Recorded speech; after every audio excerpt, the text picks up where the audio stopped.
جاب بطوله مع مصر.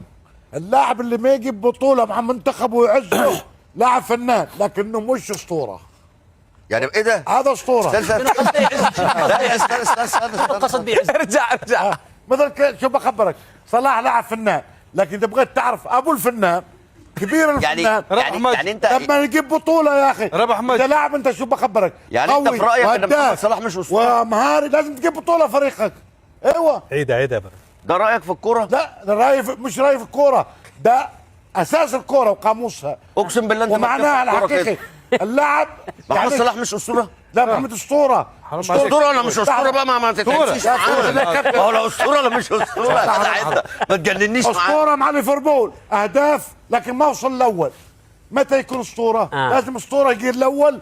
ايش جاب لك انت؟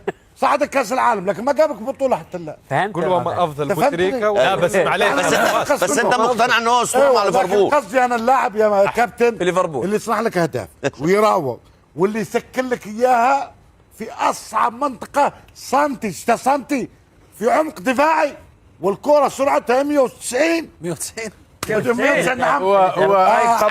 هذه المواصفات موجوده عند سيد صلاح. رواس يوهان كرويف